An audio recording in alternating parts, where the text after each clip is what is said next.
सो हम लोग कैपेसिटेंस कल कर रहे थे, पैरेलल प्लेट कैपेसिटर्स के कुछ न्यूमेरिकल्स हम लोगों ने किया था, है ना। कैपेसिटेंस के न्यूमेरिकल्स हम लोगों ने किए थे, जहाँ पे कि डाइलेक्ट्रिक अगर फील्ड है, पूरी तरह से फील्ड है, या फिर पार्टली फील्ड है, या फिर नॉर्मल पैरेलल प्लेट कैपेसिटर्स, तो ये सारे न्यूमेरिकल्स हम लोगों ने कल करे थे। आज हम लोग कॉम्बिनेशन ऑफ कैपेसिटर्स के बारे में पढ़ेंगे, उनके कुछ न्यूमेरिकल्स करेंगे, और टाइम अलाउ करता है तो energy stored in a capacitor वो भी करेंगे, ठीक है। So there are three portions which are remaining now. One is this combination of capacitors. Second is energy stored in a capacitor और उस पे based question. और तीसरा है जो वेंडी ग्राफ जनरेटर एक होता है, उसके बारे में पढ़ना है। तो करेंगे हम लोग सारी चीजें, क्योंकि वेंडी ग्राफ जनरेटर पिछले बार ही कोर्स से हटा दिया गया था 11th-12th क्लास के because of reduced syllabus. But we are not going to leave anything. Last year also I taught everything. This year also I teach everything, even though if it is removed from the syllabus. एक बार तो करेंगे ही करेंगे। क्यों? क्योंकि सारे competitive exams में तो पूछते ही, वहां पे कोई भी सिलेबस कम नहीं होता। तो एक बार करेंगे, रिवीजन के समय हम लोग उसको स्किप कर देंगे, क्योंकि थ्योरेटिकल चीज है ना, ज्यादा उसको तवज्जो देने की जरूरत नहीं है, मतलब ज्यादा उस पर फोकस करने की जरूरत नहीं है, ठीक है। चलिए बच्चों आगे चलिए।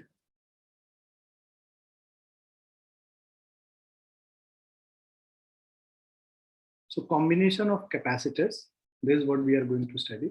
आप लोगों ने जब जूनियर क्लास में थे आप लोग, तो वहां पे आप लोगों ने कॉम्बिनेशन ऑफ रेजिस्टेंसेस पढ़ा था, और रेजिस्टेंसेस कनेक्टेड इन सीरीज और रेजिस्टेंसेस कनेक्टेड इन पैरेलल, ये किया था आप लोगों ने, याद है ना? यस।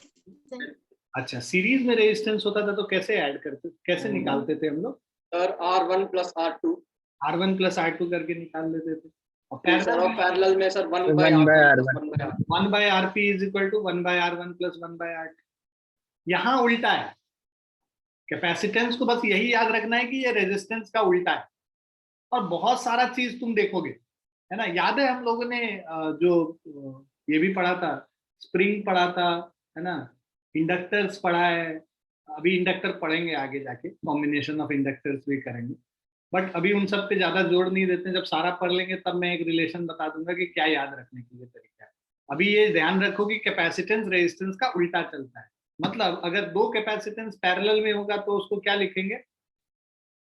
R1 C1 + C2 लिख देंगे, है ना, क्योंकि वहां सीरीज में जो था वो यहाँ पैरेलल में होगा। तो दो कैपेसिटेंस अगर पैरेलल में कनेक्टेड है तो उसको C1 + C2 कर देंगे, और दो कैपेसिटेंस अगर सीरीज में कनेक्टेड होगा तब उसको कैसे लिखेंगे? 1/C1 / 1/C2।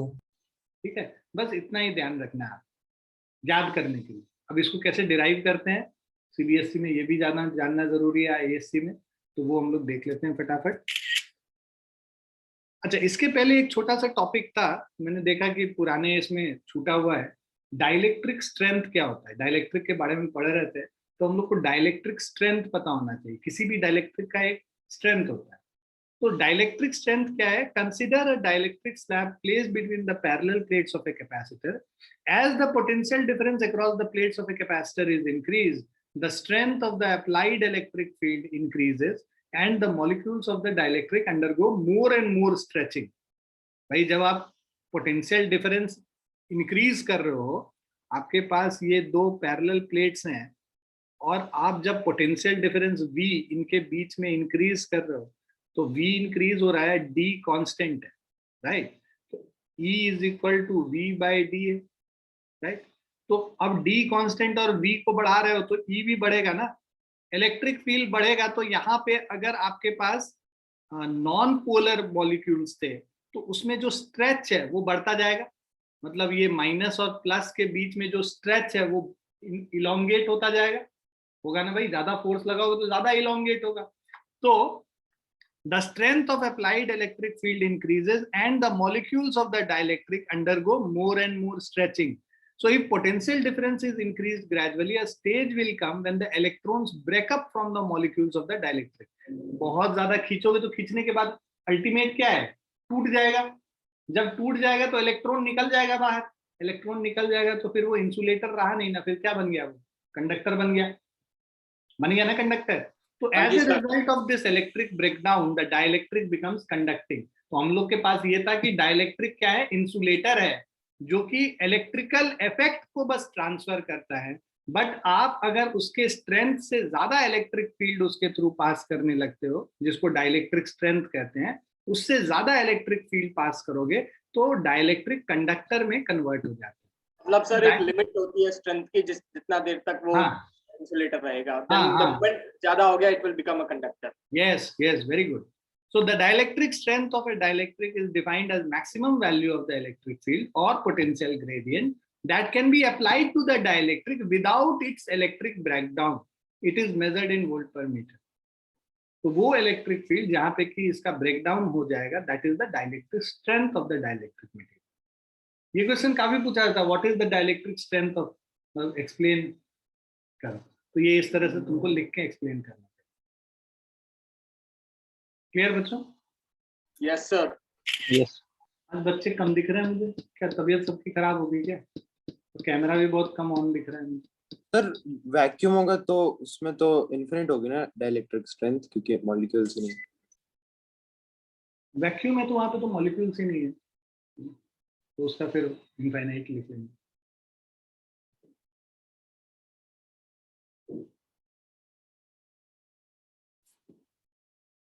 अब आते हैं ग्रुपिंग ऑफ कैपेसिटर्स पे।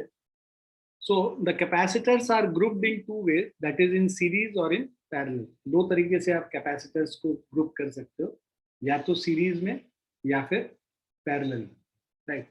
सो they are grouped when a capacitor of required value is not available. By proper grouping of capacitor, the net capacitance may be increased or decreased. भाई ग्रुपिंग ऑफ रेजिस्टर भी इसलिए करते थे और grouping of capacitor भी same reason से करते हैं। हमारे पास जो मार्केट में कैपेसिटेंस अवेलेबल, कैपेसिटर्स अवेलेबल है ना, that is only of fixed values. ऐसा तो होगा नहीं कि हर वैल्यू का कैपेसिटर अवेलेबल हो, कि मैं बोलूं 0.1 माइक्रोफराड दो तो भी अवेलेबल, 0.015 माइक्रोफराड दो तो भी अवेलेबल, ऐसा तो नहीं होगा। तो there are fixed values of capacitors which are available. अब उसको जोड़ जाड़ के हम लोगों को जो जितना चाहिए उस हिसाब से बनाते हैं, है ना, उसको किसी भी तरह से कॉम्बिनेशन में कनेक्ट करके हम लोग को जो वैल्यू चाहिए उस वैल्यू तक लेकर जाते हैं, उस वैल्यू का बनाते हैं। तो grouping of capacitors is necessary because capacitors of every value is not available in the market, and that's why we are grouping it to get the exact value which we require there, right? Now when the capacitors are connected in series, the net capacitance decreases. उल्टा है, जब resistance को हम series में connect करते थे तो net resistance increase करता था, जब कैपेसिटर्स को तुम सीरीज में कनेक्ट करोगे तो नेट कैपेसिटेंस डिक्रीज करेगा। While on connecting them in parallel, the net capacitance increases. This is just opposite to the resistance ka case. So this is opposite to resistance. Now combination of capacitors. Combination of capacitors. First, capacitors connected in series. So capacitors जब series में connected होगा तो ये C1, C2, C3 इस तरह से series में connected है। C1 के क्रॉस पोटेंशियल डिफरेंस मान लो V1 है, C2 के क्रॉस पोटेंशियल डिफरेंस V2 हो गया, और C3 के क्रॉस पोटेंशियल डिफरेंस V3 हो गया, राइट? और नेट पोटेंशियल डिफरेंस जो है ये कितना है, V के बराबर है ना, होता है ना V के बराबर।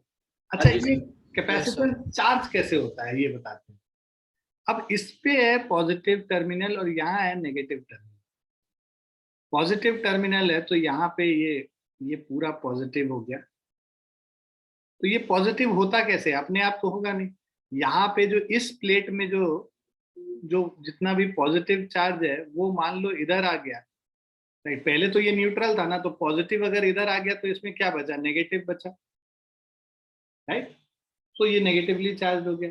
ये नेगेटिव है तो ये नेगेटिव आया है, इसका मतलब ये जो न्यूट्रल था इसमें से नेगेटिव ये इधर चला आया, नेगेटिव इधर चला आया, तो इस पे क्या बचा, पॉजिटिव बचा। अब ये पॉजिटिव है, अब ये क्या करेगा, ये और इसमें से पॉजिटिव चार्ज इधर लेके अगर आ गया, मतलब ये पॉजिटिव अपने आप तो आएगा नहीं, ये इस न्यूट्रल वाले से लेके आया होगा पॉजिटिव चार्ज, तो यहाँ पे ये नेगेटिव हुआ। ये नेगेटिव कैसे हुआ, इन्होंने ये नेगेटिव चार्ज इधर से आ गया इस पे, अब इस पे पॉजिटिव आ गया, और ये पॉजिटिव कैसे हुआ, इवेंचुअली इससे जो पॉजिटिव चार्ज आया था उससे हुआ, जिससे फाइनली ये नेगेटिवली चार्ज हो गया। तो इस तरह से चार्जिंग होता है, एक के बाद एक के बाद एक, इस तरह से चार्जिंग होता है, राइट। तो अब जब ये कैपेसिटर सीरीज में होता है, तो याद करो रेजिस्टेंस जब सीरीज में था, एक सेकंड बेटा हमको खत्म करने दो इस कहानी को, जब खत्म कर लेंगे ना तब पूछना। जब रेजिस्टेंस सीरीज में कनेक्टेड होता है, वहां पे हम लोगों ने क्या बोला था, करंट सेम होता है, और यहाँ पे जब कैपेसिटेंस सीरीज में है तो हम क्या कह रहे हैं कि चार्ज सेम है, राइट। पोटेंशियल डिफरेंस वहां पे भी अलग अलग था, पोटेंशियल डिफरेंस यहाँ पे भी अलग अलग है, बट चार्ज तीनों पे सेम है। अब बोलो क्या बोल रहे थे बेटा? हाँ सर, मैं कह रहा था जो ये सीक्वेंस आप बता रहे थे, moving of charges in the capacitor, sir कहाँ से शुरू होता है? थर्ड कैपेसिटर से होता है या फर्स्ट, मतलब राइट वाले से होता है, लेफ्ट वाले से? हाँ, एक सेकंड में बता रहा।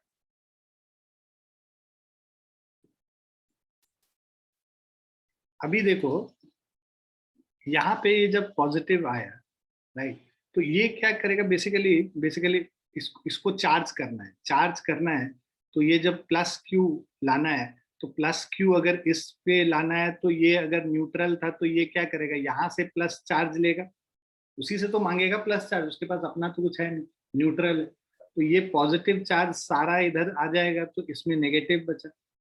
अब ये नेगेटिव कैसे आया, नेगेटिव इसमें से ये नेगेटिव चार्ज लेकर आया होगा, अब इसमें से जो नेगेटिव चार्ज लेके आया इसमें, यहाँ पे पॉजिटिव छोड़ दिया, अब ये पॉजिटिव कैसे आया होगा, ये इधर से पॉजिटिव ट्रैवल होके यहाँ आया होगा, तो इस तरह से वो चार्ज ट्रैवल करता, मतलब सबसे पहले चार्जिंग शुरू होता है इस वाले प्लेट, और इधर से इधर मूव करता है चार्ज, मतलब from C1 to C3, C1 to C2 to C3, that's how charge moves.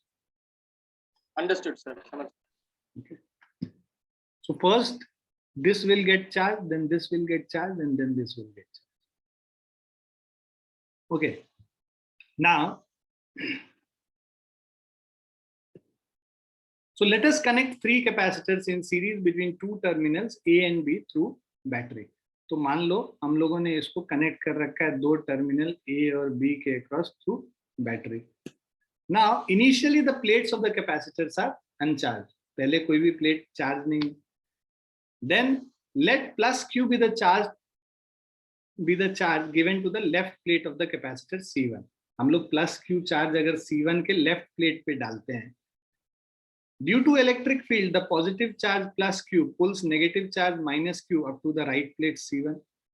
अब जो है ये इलेक्ट्रिक फील्ड क्या करेगा, electric field will the positive, अब ये due to electric field the positive charge plus Q pulls negative charge minus Q up to the right plate of C1, right? तो ये जो इलेक्ट्रिक फील्ड होगा, ये electric field इधर negative charge यहाँ पे ये पुल करेगा up to the right plate of C1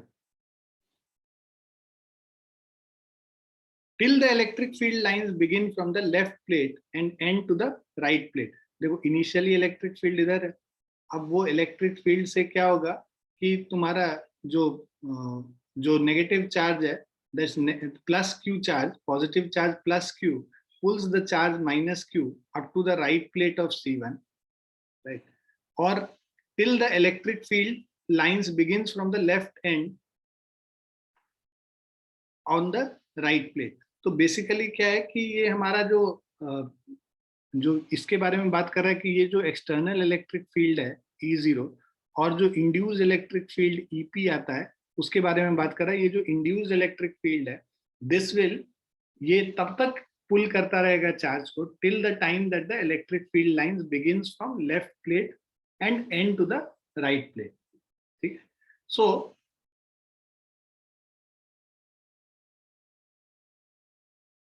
therefore the right plate of C1 acquires minus Q charge, right? Now this negative charge comes from left plate of C2. ये जो इस पे जो नेगेटिव चार्ज आया है ये कहां से आएगा, C2 के लेफ्ट प्लेट से, इससे नेगेटिव चार्ज इधर चला गया, right? So negative charge comes from the left part plate of C2 through the wire connected to them. ये दोनों जो connected है, यहाँ से ये negative charge इधर चला गया। अब उससे क्या हुआ, ये जो इसके बाद आप समझो, therefore the left plate becomes positively charged with plus Q charge. So left plate of C2. तो अभी हम लोग जो बात कर रहे थे कि यहाँ पे प्लस क्यू आया और इस पे माइनस क्यू आ गया, ये माइनस क्यू आया तो इसमें से बिकॉज चला गया तो अब यहाँ पे प्लस क्यू आया। Now the right plate of C2 acquires minus Q. अब इस पे ये माइनस क्यू आ जाएगा इलेक्ट्रिक फील्ड के वजह से, as explain for capacitor C1। और ये जो माइनस क्यू आया ये इधर यहाँ पे प्लस क्यू छोड़ गया C3 के। Similarly, capacitor C3 charged with plus Q charge on the left plate and minus Q charge on the right plate. This is how charging occurs in a capacitor. So thus each capacitor has same charge when connected in series. तो जब आप charge इसको series में connect करते हो तो every capacitor will have same charge Q, okay, on it. Now let's derive this. तो अभी हम लोग क्या कह रहे हैं कि जो नेट पोटेंशियल हम लोग जो वहां पे भी डिराइव करते थे, ऐसे करते थे, V is equal to V1 plus V2 plus V3. The total potential difference across all the three capacitors is potential difference across C1 plus potential difference across C2 plus potential difference across C3. V1, V2, V3 को add कर देंगे तो total V निकल के आ जाएगा। अब ये जो V है, अगर हम इन तीनों कैपेसिटर को एक सिंगल कैपेसिटर से रिप्लेस कर देते जिसका वैल्यू C इन सीरीज है, तो हम लोग क्या लिख सकते थे कि अगर सिंगल कैपेसिटेंस होता जिसका वैल्यू CS होता और आपने अगर यहाँ पे पोटेंशियल डिफरेंस V लगाया हुआ तो इस पे जो V इज इक्वल टू जो टोटल चार्ज Q है, so V is equal to Q bye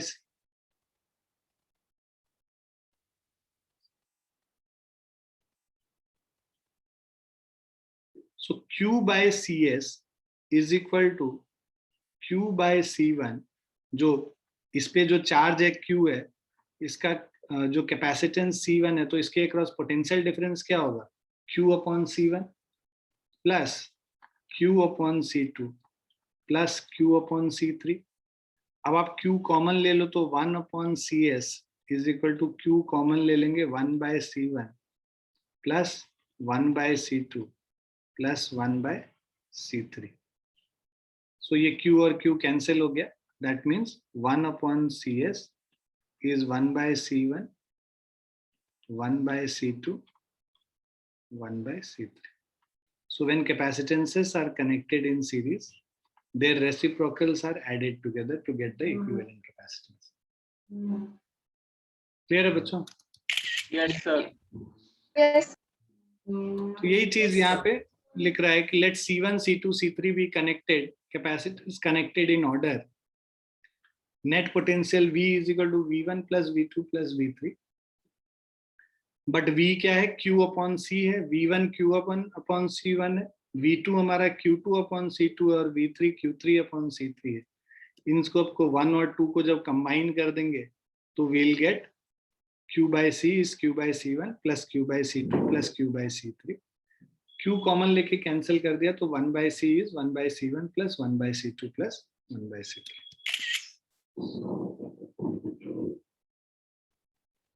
समझ आ गया सबको? Yes sir. Yes sir. Yes sir. Yes, sir. अब इसी तरह n कैपेसिटर्स जब सीरीज में होंगे तो हम लोग क्या लिखेंगे, 1 by C is equal to summation of 1 by CI। Summation sign के फॉर्म में अगर हम लोग को लिखना है तो इस तरह से। Now note that if two capacitors are in series, जैसे दो रेजिस्टेंस के लिए हम लोगों ने पैरेलल सीरीज में था तो R1 R2 by R1 plus R2 लिखते थे ना, वैसे ही यहाँ पे 1 by C is 1 by C1 plus 1 by C2 formula हम लोग डायरेक्टली एक याद कर सकते हैं। इसको सॉल्व कर लेंगे तो ये क्या हो जाएगा, C1 C2 C2 plus C1। तो C is equal to reciprocal ले लो, C1 C2 divided by C1 plus C2।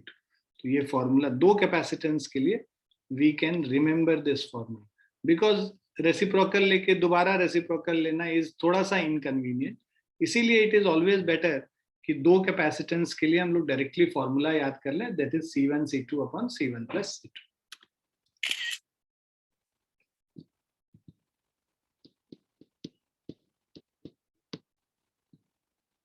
Clear है बच्चों? Yes, sir. Yes. Yes, sir. Yes, sir.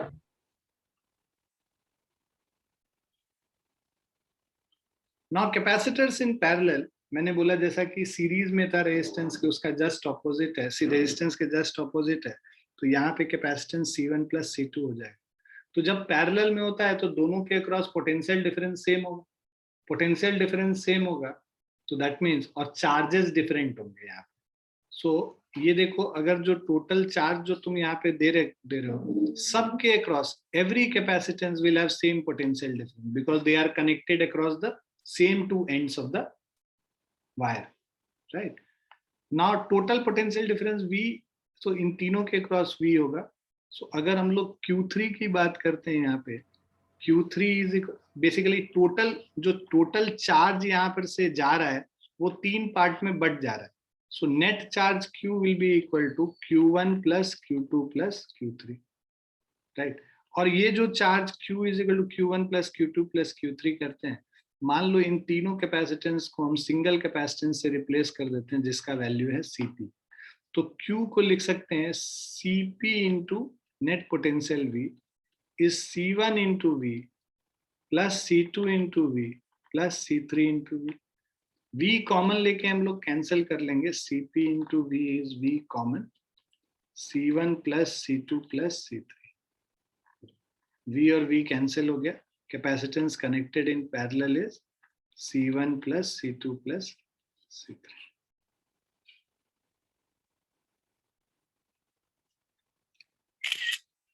So when three resistances are connected in parallel, total capacitance is C1 plus C2 plus C3. Just a second, bachcho.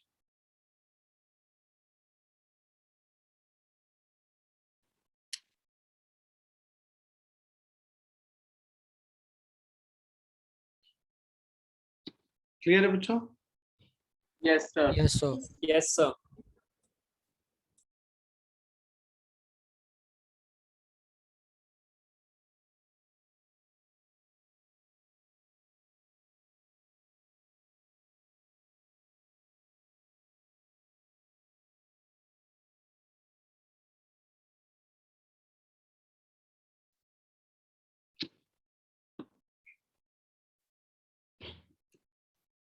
So from the diagram, there are three capacitors of different capacitances, C1, C2, C3 connected in parallel. When a potential difference V is applied across A and B, all capacitors have equal potential difference V across them. Since each capacitor has the same potential difference across them, so it is in a position to store charge according to its capacity. तो जितना capacity होगा उतना charge store करेगा, potential difference सबके across same कर रहे हैं। अब कैपेसिटेंस सबका अलग अलग है, C1 C2 C3 अलग अलग है, तो वो जो चार्ज स्टोर करेगा Q1 Q2 Q3 वो भी अलग अलग होगा depending on the value of the capacitance. Clear है? Yes, sir. Yes, sir. Hence capacitors have different amount of charges Q1 Q2 and Q3. So therefore Q is equal to Q1 plus Q2 plus Q3, Q is equal to CV भी है, और हम लोगों ने replace कर लिया Q1 को C1V, C2V और C3V से। इन सब को अगर हम लोग सब्स्टिट्यूट कर देते हैं तो हमें CV C1 plus C2 plus C3 into V आ जाता है, V और V कैंसिल हो गया तो C is equal to C1 plus C2 plus C3. So if n capacitors are connected in parallel, we can say that net capacitance is summation of all the capacitances added together, Ci. Now formula for effective capacitance of different capacitors when connected in parallel combination. Parallel वाले का हमें पता है C1 plus C2 plus C3 होता है, ठीक है? Now formula for effective capacitance of different capacitors when connected in series, तो ये थर्ड वाला होगा 1 by C1 plus 1 by C2 plus 1 by C3. कुछ क्वेश्चंस करते हैं हम लोग।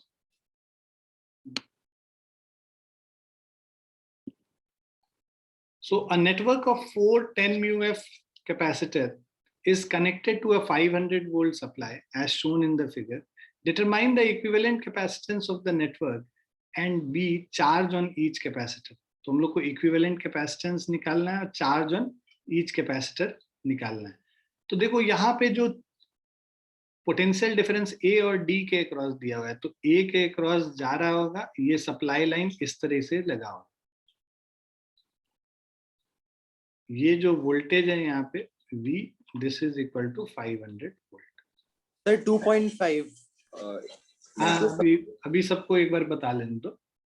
अच्छा, अभी क्या है कि इसमें मुझे बताओ, सिद्धांत तुम बताओ, इसमें C1, C2, C3 सीरीज में है या क्या, कैसे क्या कॉम्बिनेशन है, कैसे कंबाइन किया हुआ है? एक सेकंड बेटा, सोचो इसमें.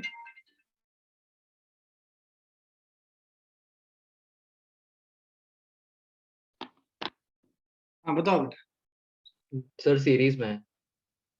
कौन कौन सीरीज में है? C1 और C3 सीरीज में. C1 और C3.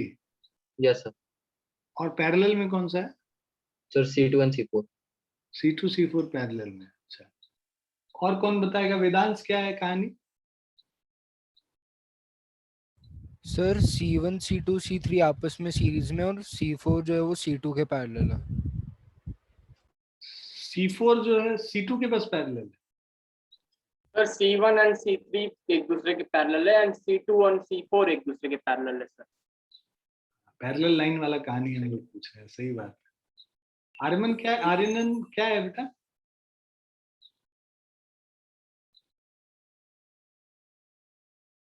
आर्यनन का कोई जवाब नहीं है. अर्नव क्या है? तो C1 C3 पैरेलल है, C2 C4 पैरेलल. चलिए, और मुझे कौन बताएगा?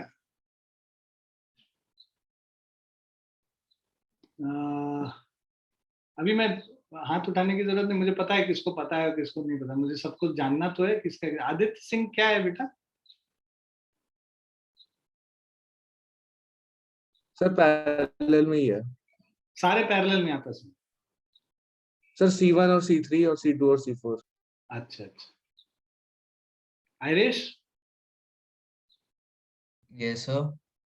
क्या है इसमें? कौन पैरेलल कौन सीरीज, क्या है बताओ. सर C1 C2 इसमें सर C1 और C4 उसमें पैरेलल में आएंगे. C1 और C4 पैरेलल में आएंगे. Yes sir. और बाकी दोनों? सर C4 सबके पैरेलल होना चाहिए शायद मेरे हिसाब से. C4 सबके पैरेलल होना चाहिए. और C1 C2 और C3 के पैरेलल C4. और C1 C2 C3 आपस में क्या है? Series.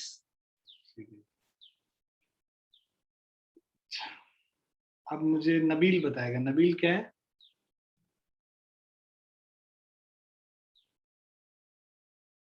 Nabeel, are you there? Game खेल यस सर. Yes sir. बताओ बताओ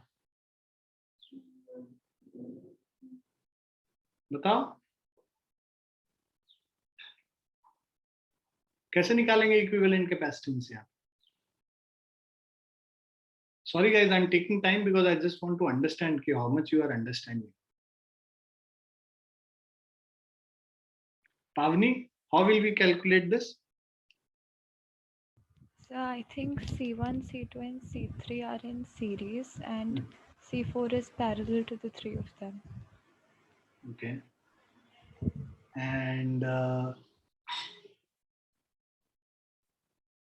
Nihara, can you tell me what is the story here? Yes, sir. C1, C2, C3 in series hence parallel with C4. Okay. Anusha?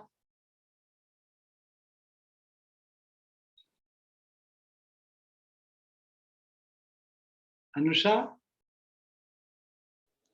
So I think C1, C3 parallel, C2, C4 parallel. Okay. Sarina? Sir मेरे ख्याल से 4 parallel है सबके. बाकी सब क्या है? वो सीरीज में है. अच्छा. Divyanshi Thakur? Sir C1 C2 C3 series में और C4 पैरेलल है सबके। अच्छा जी, दिव्यांशी आर्या।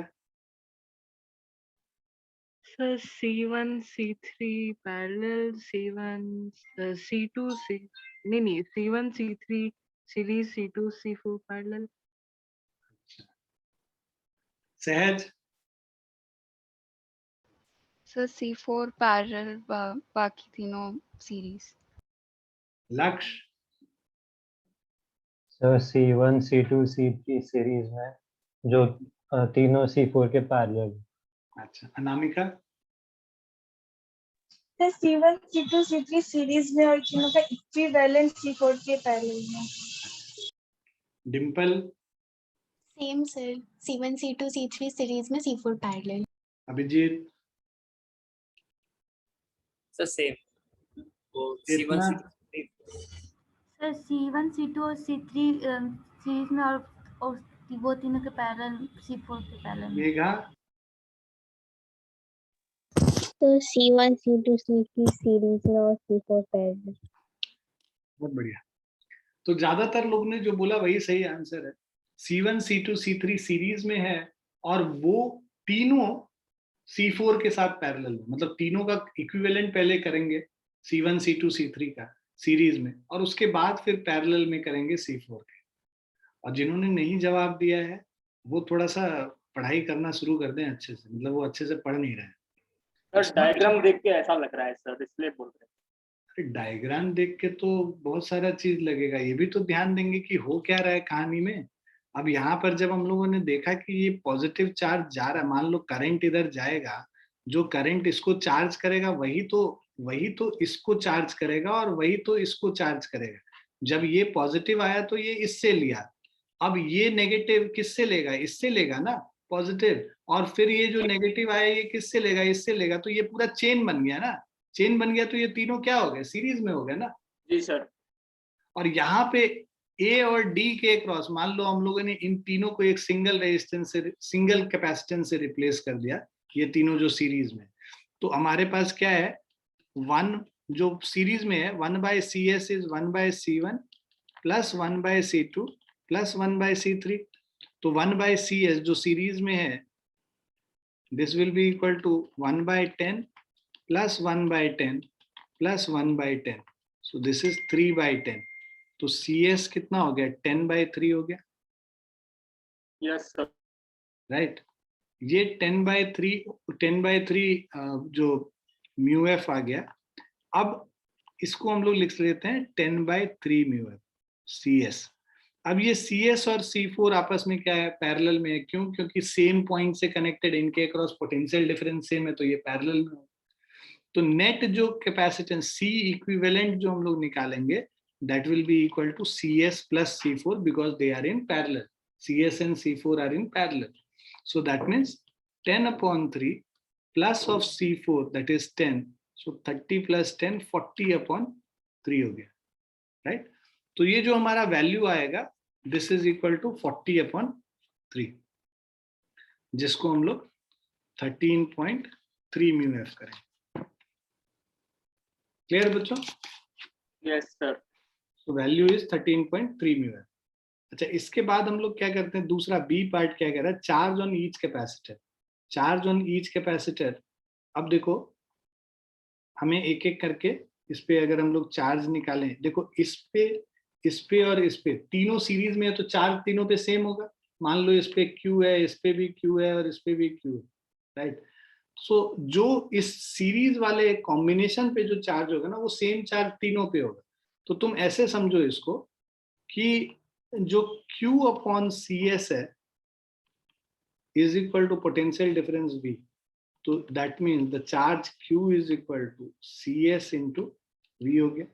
CS हमारा कितना आ रहा है, 10/3 आ रहा है, और जो वोल्टेज है वो 500 है। सो ये कितना हो गया, 5000/3। सो 5000/3 निकालेंगे, this is 1,666.7 है ना, 66 हो गया, 1,666.7 हो गया।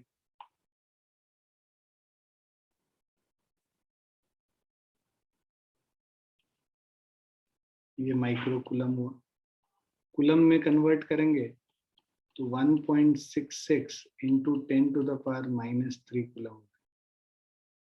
ये तो हो गया चार्ज, मतलब किस पे चार्ज हो गया, C1 पे, C2 पे और C3 पे, ये तीनों पे ये सेम चार्ज होगा Q। अब जो C4 पे चार्ज है, चार्ज ऑन C4 मान लो Q डैश से रिप्लेस कर रहे हैं, इसके ऊपर जो चार्ज है Q डैश से रिप्रेजेंट कर रहे हैं, Q dash is equal to C4 into potential difference भी, C4 हमारा दे रखा है 10 μF into voltage is 5000 μC which is equal to 5 into 10⁻⁻3। Clear है बच्चों? Yes. Yes.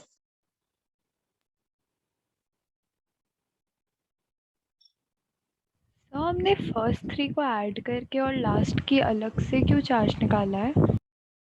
क्योंकि फर्स्ट 3 तो सीरीज में ना, तीनों पे सेम चार्ज होगा, जो कि उसके इक्विवेलेंट कैपेसिटेंस पे चार्ज है। They are in series, as we studied कि all the capacitance which are in series will have the same charge, and that's why we have calculated the equivalent capacitance, and उस equivalent capacitance पे जो charge होगा वही इन पे भी charge होगा series के केस में। Is it clear? Yes, Yes, sir. sir.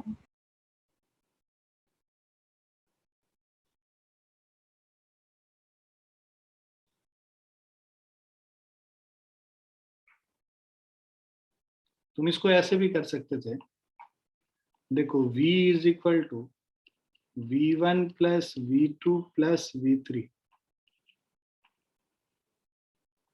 तो V को क्या लिख सकते थे, Q upon CS is equal to Q upon C1 plus Q upon C2 plus Q upon C3, है ना। Q अपॉन CS मत करो, चलो V कर लो। अब हमें this is equal to Q into 1/C1 plus 1/C2 plus 1/C3, mathematically भी करके हम लोग देख सकते हैं।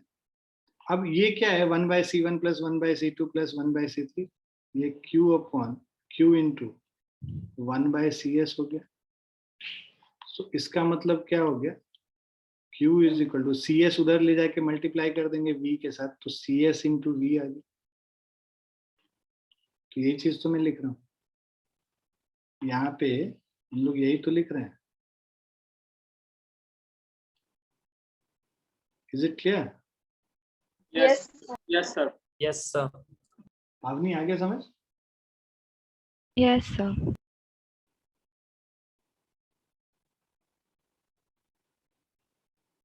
डन बच्चों, सबने लिख लिया? हाँ जी सर। Yes, sir. चलते हैं। अब देखो इस तरह का क्वेश्चन काफी पूछा जाता है, डाइलेक्ट्रिक्स, अलग अलग डाइलेक्ट्रिक्स लगा के एक ये क्वेश्चन करेंगे और इसके नेक्स्ट वाला करेंगे। इस तरह का क्वेश्चन काफी पूछा जाता है। इसको कैसे करेंगे अब हम लोग समझते हैं। जो ये क्वेश्चन हम जो बता रहे हैं, यहाँ पे क्या है, ये वाला जो पोर्शन है, ये हाफ पोर्शन जो D1 विड्थ का जो पोर्शन है, इसमें डाइलेक्ट्रिक कांस्टेंट K1 है, और बाकी वाला जो पोर्शन है उसमें कोई दूसरा डाइलेक्ट्रिक है जिसका डाइलेक्ट्रिक कांस्टेंट K2 है। यहाँ पे तो इन्होंने बता दिया कि भाई 3 पैरेलल प्लेट्स लगे हुए हैं, कोई जरूरी नहीं है 3 पैरेलल प्लेट्स लिखे हो। तुमको लिखा होगा कि एक पैरेलल प्लेट कैपेसिटर है, उसके बीच में इस तरह का डाइलेक्ट्रिक, 2 अलग अलग डाइलेक्ट्रिक भरा हुआ है ना, जहां पे कि डाइलेक्ट्रिक का एरिया ऑफ क्रॉस सेक्शन और जो कैपेसिटर का एरिया ऑफ क्रॉस सेक्शन है वो सेम है, और जो पहला वाला डाइलेक्ट्रिक है उसका जो थिकनेस है वो D1 है, और दूसरा वाला जो डाइलेक्ट्रिक है उसका जो थिकनेस है वो D2 है। पहले वाले डाइलेक्ट्रिक का डाइलेक्ट्रिक कांस्टेंट K1 है, दूसरे वाले डाइलेक्ट्रिक का डाइलेक्ट्रिक कांस्टेंट K2 है। अब हमें इक्विवेलेंट कैपेसिटेंस यहाँ पे निकालना है, राइट। और या फिर इसका जो 2 तरह से क्वेश्चन पूछा जाता है, इक्विवेलेंट कैपेसिटेंस निकालो, और या फिर इसको अगर एक सिंगल डाइलेक्ट्रिक से हम लोग फिल करते तो उस डाइलेक्ट्रिक का इक्विवेलेंट डाइलेक्ट्रिक कांस्टेंट कितना होगा, मतलब डाइलेक्ट्रिक कांस्टेंट का इक्विवेलेंट निकालें। Did you understand? if we replace these two combination with a single dielectric, we have to find out the dielectric constant of the single dielectric which we are replacing this with. मतलब sir एक तरह से दोनों का add करके जो total आएगा वो ऐड करके आ जाता तब तो इतना कहानी ही क्यों कर रहे हैं? नॉट लिटरल सेंस सर, मतलब टोटल जो चाहिए वो। हाँ हाँ, अभी ये जो कैपेसिटर है इसको अलग कैपेसिटर मान लेते हैं, ये वाले पोर्शन को जो लेफ्ट साइड वाला, इसको अलग कैपेसिटर, राइट साइड वाले को अलग कैपेसिटर मान लेते हैं। मतलब अब इसको हम लोग ने दो कैपेसिटर में डिवाइड कर दिया।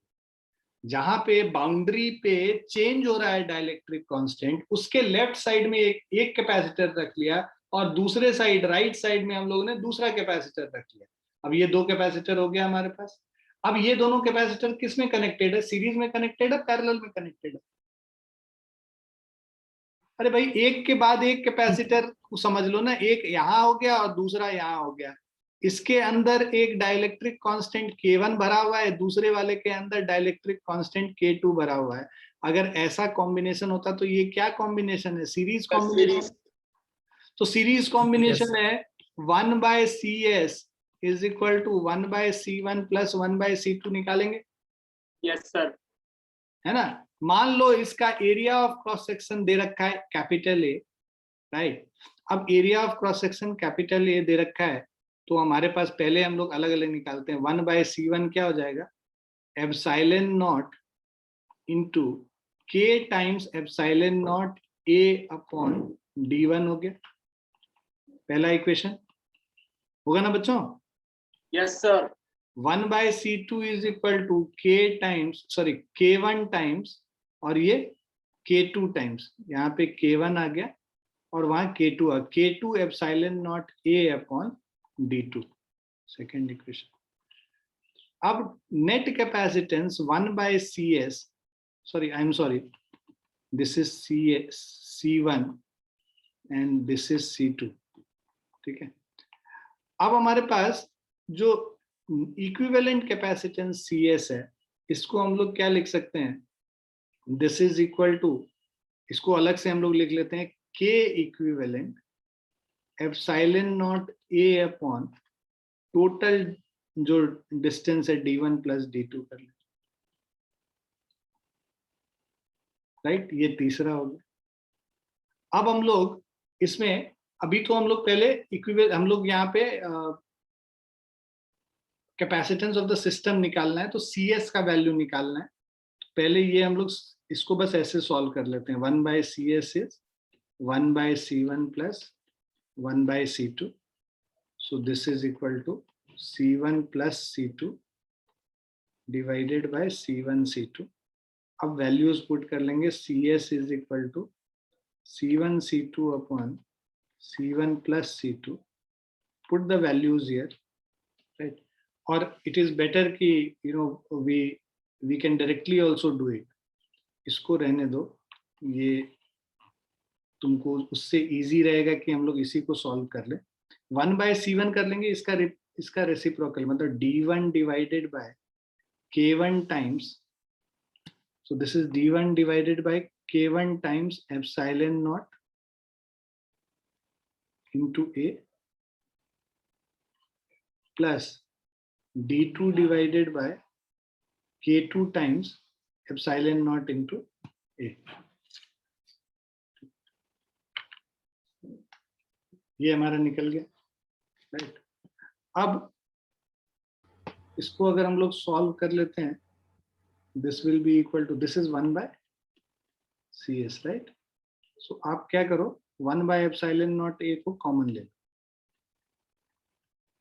इसको कॉमन ले लिया तो D1 by K1 plus D2 by K2 है, मतलब D1 K2 plus D2 K1 divided by K1 into K2।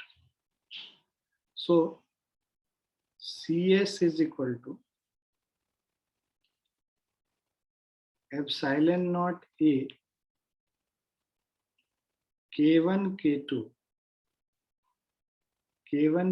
by D1 K2 plus D2 K1। अब इसको हम लोग क्या लिख सकते थे? CS को अगर इससे कंपेयर कर लो, राइट? तो ये हमारा CS, पहले तो इसको लिख लो, यहाँ तक लिखो, फिर मैं वो सॉल्व करके बताऊँ। Please right this everyone.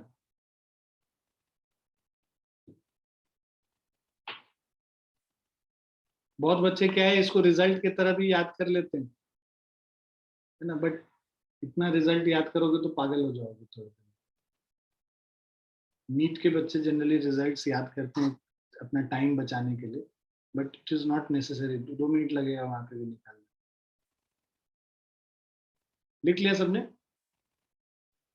1 minute Yes. sir.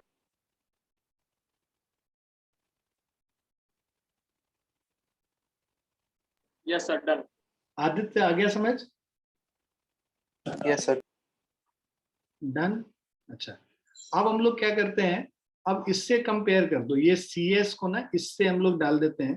अगर दोनों को कंपेयर करोगे तो हमारे पास क्या आ जाएगा, देखो, K equivalent epsilon not A upon D1 plus D2 is equal to epsilon not A into K1 K2 D1 K2 plus D2 K1। अब देखो एप्सिलॉन नॉट A और एप्सिलॉन नॉट A कैंसिल कर, इससे हमारा जो मैं कह रहा था ना K इक्विवेलेंट निकालने के लिए जो क्वेश्चन आता है, K इक्विवेलेंट क्या हो जाएगा, this is equal to K1 K2 into D1 plus D2 divided by D1 K2 plus D2 K1। समझ में आ गया सबको? Yes. Yes sir.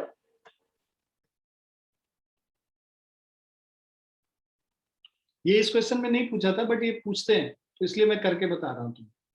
कभी कभी बच्चों को समझ में नहीं आता कि इक्विवेलेंट डाइलेक्ट्रिक कांस्टेंट का क्या मतलब होगा। This is what it means कि if we replace the whole dielectric, you know, 2 different dielectrics by a single dielectric, what will be the dielectric constant of that?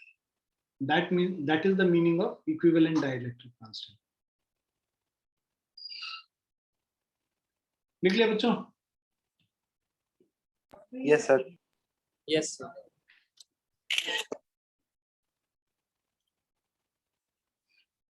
अब जैसे इसमें आते हैं, राइट, अब यहाँ पे तो ये वाला केस तो हम लोगों ने सिंपली कर लिया, ये वाला पार्ट ऑलरेडी अभी किया है।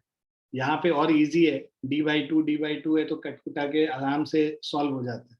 तो फटाफट इसको कर लेते हैं।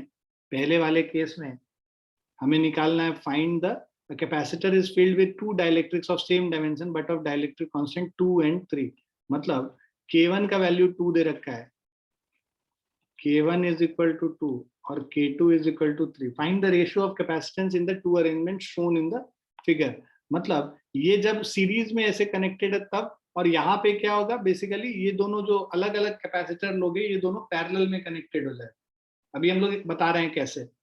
तो हम लोग को A पार्ट में जो कैपेसिटेंस और B पार्ट में जो कैपेसिटेंस है, इनका रेशियो निकालना है। तो अलग अलग पहले हम लोग सॉल्व करते हैं। पहले ये वाला जो लेंगे, A वाला केस जो फर्स्ट वाला है, यहाँ पे ये दोनों कैपेसिटर अगर सेपरेट कर दोगे, एक कैपेसिटर यहाँ हो गया और दूसरा कैपेसिटर यहाँ पे अलग हो गया, तो इसको C1 ले लेते हैं, इसको C2 ले लेते हैं, ये दोनों क्या हो गए, सीरीज में कनेक्टेड हो गए, है ना बच्चों, सीरीज में कनेक्टेड हो गए। इसके अंदर जो डाइलेक्ट्रिक कांस्टेंट है इधर वाले का K1 है और दूसरे वाले का dielectric constant let's say K2 है। तो basically 1/CS is 1/C1 plus 1/C2। अब वैल्यूज डाल दोगे, 1/CS is equal to 1/C1, मतलब K1 times epsilon not A upon ये देखो ये क्या है, D/2 है, तो इसको हम लोग क्या लिखेंगे, D/2 plus 1/K1 K2 times epsilon naught A divided by D by 2। आ रहा समझ में बच्चों? हाँ जी सर। तो इसको अगर हम लोग ये देखो, ये d/2 ये भी d/2 दोनों को ऊपर लेके चले जाओ, बिकॉज ये नीचे है डिनोमिनेटर में, ऊपर जाएगा तो ये न्यूमरेटर से मल्टीप्लाई हो जाएगा। d divided by 2 times k1 into epsilon naught A plus d divided by 2 times k2 into epsilon naught A. This is 1 upon cs. So this is d by 2 epsilon naught A 1 by k1 plus 1 by k2. So 24 by 25. ratio is, एक second, 24 by 25 is the answer. अच्छा, इसको हम लोग जो solve करेंगे, this is equal to, this is 1 by cs, 1 by cs is d by 2 epsilon naught A, और ये हो गया k1 plus k2 divided by k1 k2, k2 plus k1, k1 plus k2 एक ही चीज है, इसीलिए मैंने k1 plus k2 लिख लिया, तुमको याद करने में आसानी होगी। ये d है ऊपर। So this is cs is equal to 2 times epsilon naught A या epsilon naught A into 2 k1 k2 divided by d k1 plus k2। Clear है बच्चों?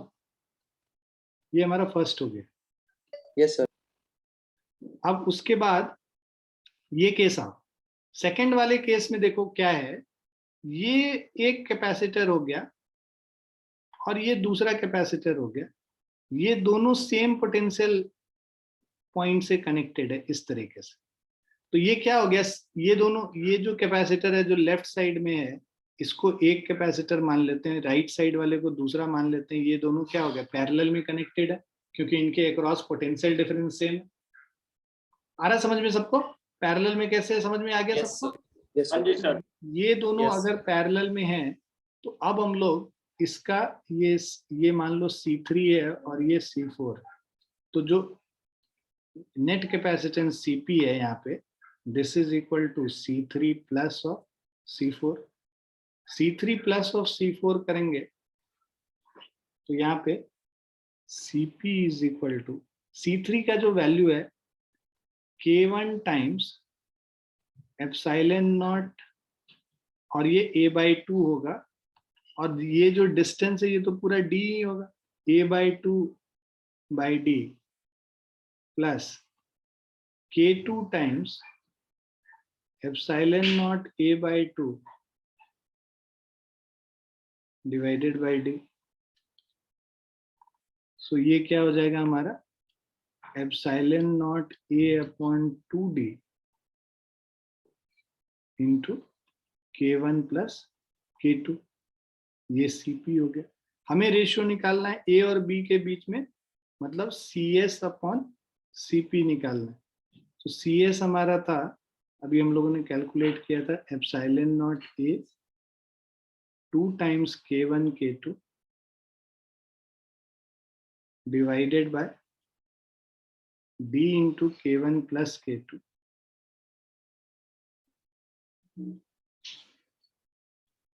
divided by epsilon naught A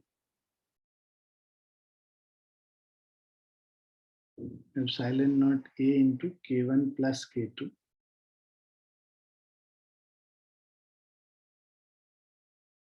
divided by 2D। So देखो ये epsilon naught A by D epsilon naught A by D cancel हो गया। So ये हमारा, और ये 2 ऊपर चला गया, तो this is equal to 4 times K1 K2 divided by K1 plus K2 का होल स्क्वायर।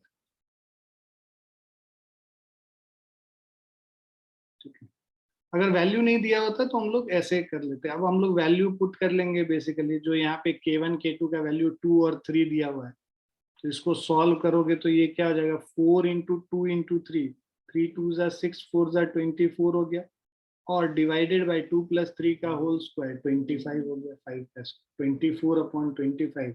सो रेशियो क्या हो गया, 24:20। क्लियर है बच्चों? ये बेसिकली मैंने इसलिए क्वेश्चन चूज किया क्योंकि ये 3 क्वेश्चन का मिला के बन गया। बेसिकली एक क्वेश्चन अलग से पूछा जा सकता है, राइट वाला साइड अलग से पूछा जा सकता है, और रेशियो तो फिर पूछ ही लिया जो पूछा। क्लियर है सभी को? Yes, sir. Yes, sir. चलो आज के लिए इतना ही, इसको फटाफट लिख लो, और जिन्होंने लिख लिया है वो जा सकते हैं। Bye and take care everyone, have a nice weekend. Thank you, sir. Thank you, sir. Thank you, sir. Thank you, sir. Thank you, sir. Thank you, sir.